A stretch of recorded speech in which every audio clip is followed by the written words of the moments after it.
pa rin at napagbigyan tayo ng pagkakataon na makasama siya ngayong araw na ito. Kaya ma'am, thank you so much at kumusta po yung inyong pag-visit? Ilang days na po kayo dito?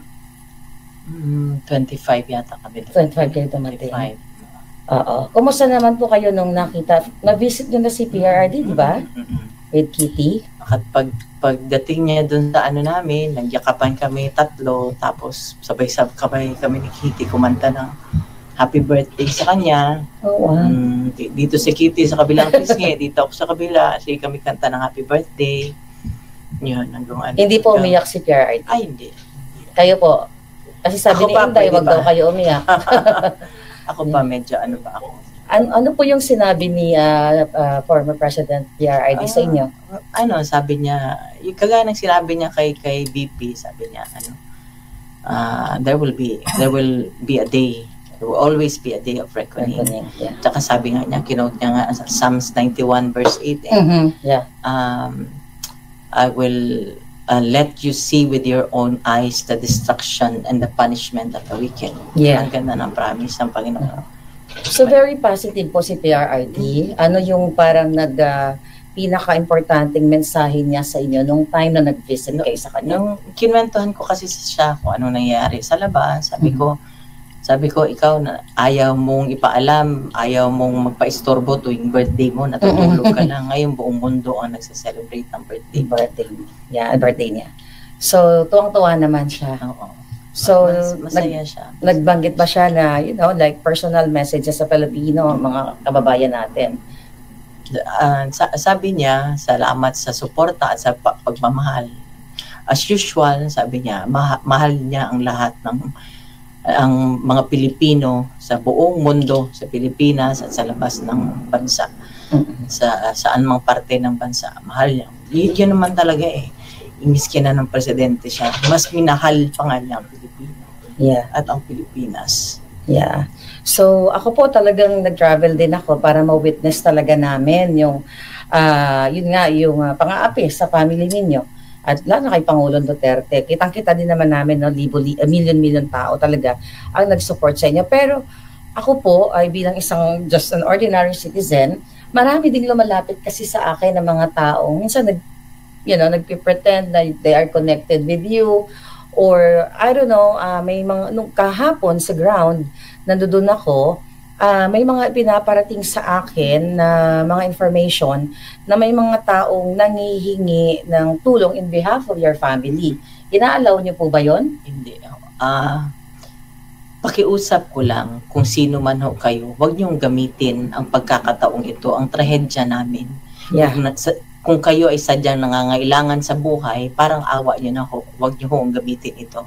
Dahil kami ho bilang pamilya, si VP Inday, si Congressman Pulong, si Mayor Baste, hindi ho kami hihingi ng tulong o financial na tulong sa ibang tao. Kami ho, kung kinakailangan naming umutang, yun ho ay gagawin namin. Merong nagkwento sa akin, maraming lumalapit kasi alam nila, desperado kami, di ba? Yeah. Lumalapit sila na ganyan. Sabi ko, kung kaya mong gawin, bakit hindi mo na lang gawin? Bakit, maraming mga kwento, mga storya. Sige, kung kaya mong gawin, gawin mo na lang. Yun ang ano ko. So pakiusap ka lang. Yung totoong nurse, alam mo, natulog sa bahay namin, Maharlika. Yung totoong nurse na nag-aalaga, ako nag-interview nan before pa siya naging presidente. So sa bahay namin niya natutulog, sa sala namin natutulog, nag-aantayan kay PRD kung kailan siya tatawagin. So, yung totoong mga nurse hindi nagsasalita. Kami may group chat kami ng kasama ng mga nurse na nag-aalaga siya, nagre-report sila sa akin kung ano. So, yung totoong nurse, hindi iyan nagsasalita. Code of ethics siya ng nurse na hindi ka dapat magsalita. Disclose sa iyong Nagtatago yung totoong nurse. Kung nagpapanggap ka na ikaw nag-aalaga, nag-nurse ka, parang mahiya ka naman sa totoong nurse na nag-aalaga, nagpupuyat sa kanya. Pero po, yung nurse ni Pangulong Duterte, di ba, hindi naman inalaw na mag-stay dito? Kaya ultimo nurse, di ba?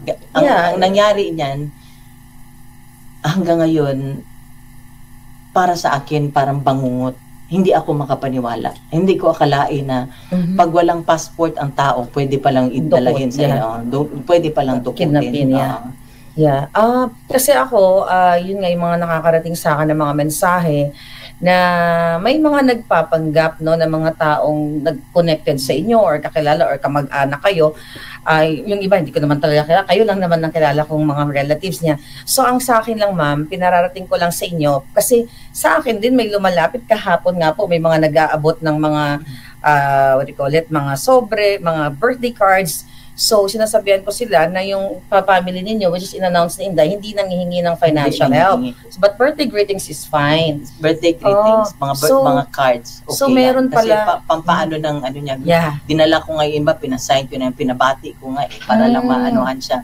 Yung, alam mo, para maanuhan ng yung spirits niya, gumaan yung loob niya, maging sumaya siya ng konti doon dahil sa mga pagbati ng mga tao. So kasi, may mga nurse pa lang nagpapanggap. Ang alam ko parang may mga nagvo-volunteer dito sa Dahig, pero may mga nagpapanggap din pala ng mga nurse daw. Alam mo, ang nangyari niyan, siyempre ako nurse, registered nurse ako. So, kinontak ko na sa pag alis pa lang nila, kumontak na ako, yung sa PRC sa Davao. Davao, okay. Sabi ko, tulungan mo ako makahanap ng nurse doon. Dito. Sabi ko, whatever na i-remit wire transfer ang sweldo niya papunta dito siya nakakontak ako natawagan ko ma'am ganito. It turned out bawal lahat pa ultimo yung nurse na personal nurse niya na before siya tumakbo ng presidente na in-interview ko kasi mabuting tao yun, mapagkatiwalaan mo talaga when it comes sa pera mapagkatiwalaan mo. Hindi pinasama. Kaya nga, nung tinawagan ko na, alam ko nakalanding na, nung tinawagan ko siya, nag-iyakan kami, ma'am, hindi kami pinasama. Yun ang So, yun, kami nga para lang mapaano ko sa inyo, na ang pamilya namin, hindi ho manghihingi o magsusolicit sa inyo ng kahit na anong financial na tulong. Kami nga ni BP Inday, nagtutulakan. Nung nasa Davao pa ako, sinabihan ko na si Inday. Sabi ko, bigyan mo ako ng magpadala ako. Paano ko ipadala? Hanggang ngayon, hindi niya ako sinasagot. So, ganun kami. So, yung mga makapalang mukha dyan, parang awa nyo na. Parang awa nyo na. Yeah. So, for the record, mga kababayan, wala pong nurse si Pangulong Duterte dito sa Dahig except yung nandoon sa ICC kung sino man yung assigned ng institution. Tama po ba? Hindi ko talaga alam. Malabo ang ng loob sa loob. Hindi ko alam. Marami akong hindi alam. Pati sinasabi lang nila ganito. Basta ako, sinabi ko lahat. Anong sitwasyon niya.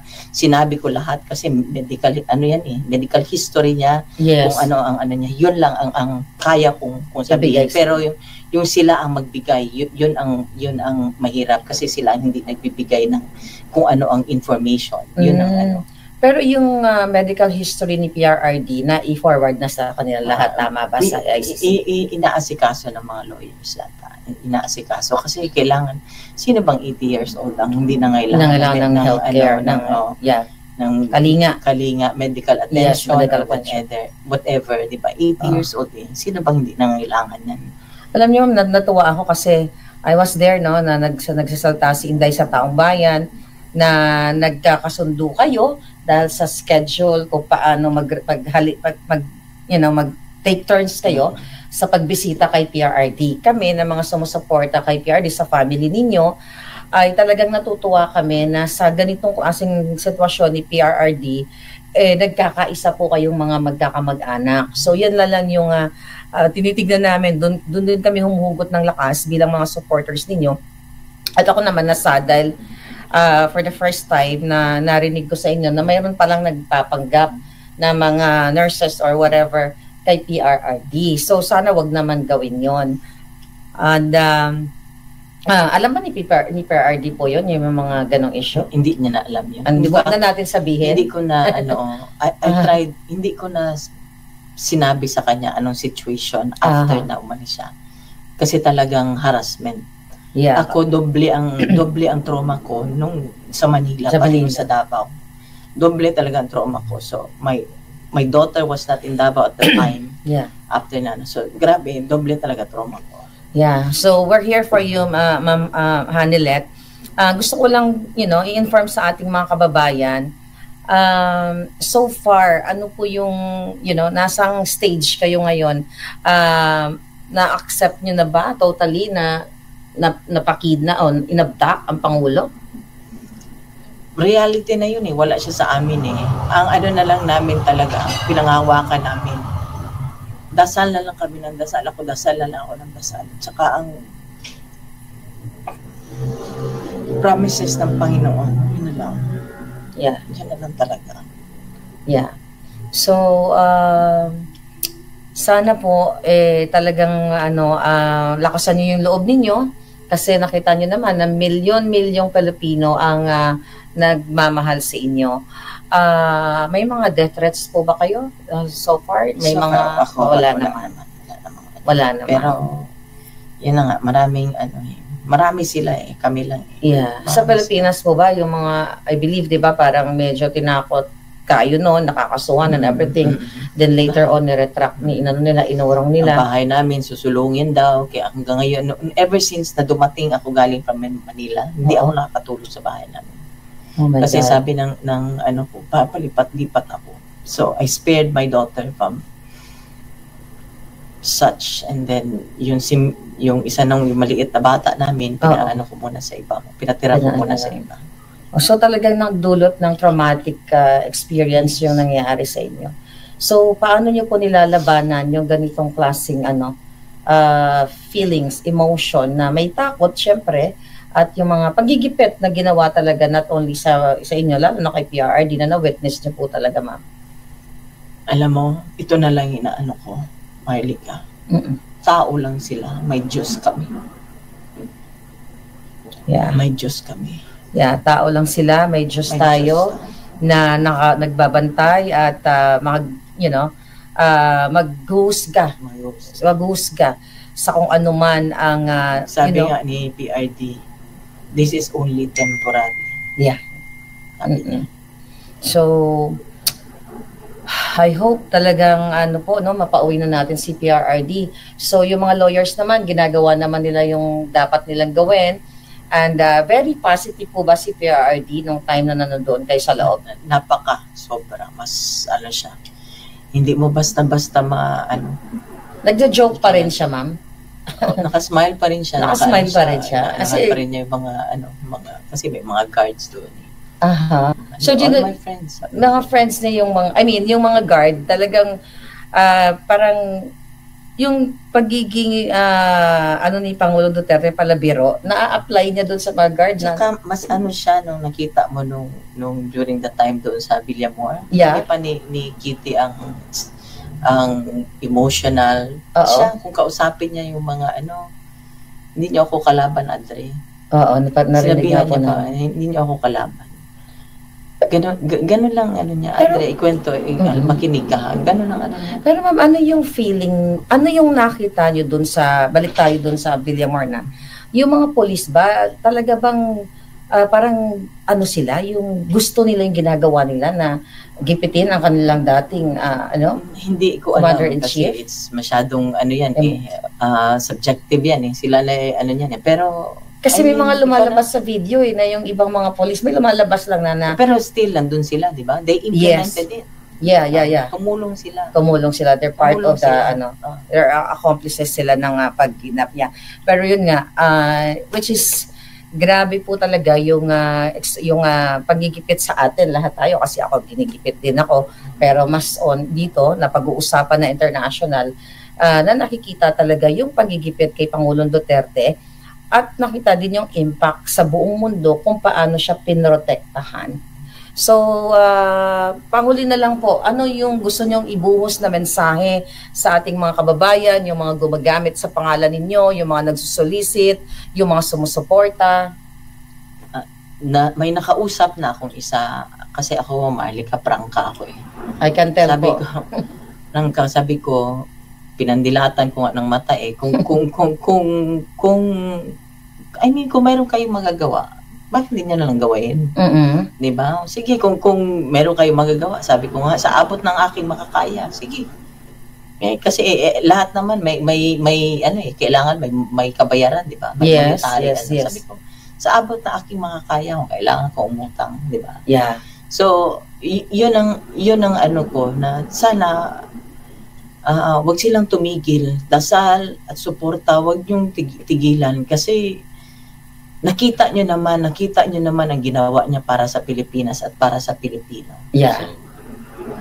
Kung sa Binisaya pa kasi mas mabigat, hangyo ko o nakikiusap ako, para nyo na hong awa. Tulungan nyo po kami sa dasal, sa lahat po kung ano pong pwede nating gawin na maibalik ko siya sa amin. Wala na ho siyang gusto nga sa buhay.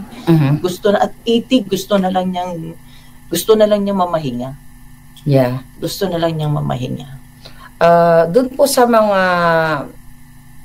lahat ng family ninyo na sumusuporta sa inyo at yung mga nagpapanggap na family. Doon lang ako sa message ko lang sa family lang kasi Family lang. kami sa family na lang na sabi ko nandiyan kami, nagtutulungan kami, may group chat sila Kitty at mga kapatid niya. Pagka kami lang talaga, wala kaming kung may narinig ako na may isa sa kapatid ng anak ko medyo naanuhan ng loob, sabi ko naki-encourage mo na, sabi ko kailangan matatag tayo ngayon. Lahat. Umiyak man tayo, kailangan natin lumaban, kailangan natin siya ipaglaban. Pero nakakabilib po si Kitty talagang yung tapang niya nakita namin kasi ako nakikita ko lang si Kitty sa mga reels, she's young and sweet. Pero nung nakita namin kung paano inabdak ang Pangulo, kung paano kayo ginipit doon, nagpakita siya talaga ng kanyang pagiging firm, matapang na bata at young age at may paninindigan. So as a mother, paano niyo po ba, brief and concise lang, sa amin, si Kitty, i-describe? Sabi ko nga noong pa yan, sabi ko, surrender ako sa anak ko kasi kaugali siya ng tatay niya. Okay. So sabi ko nga sa loob, sabi ko sa papa niya, sabi ko, you'll be proud of her kasi talagang kaugali siya ng tatay niya. Wow. Kaugali siya ng tatay niya. Kitang-kita naman namin.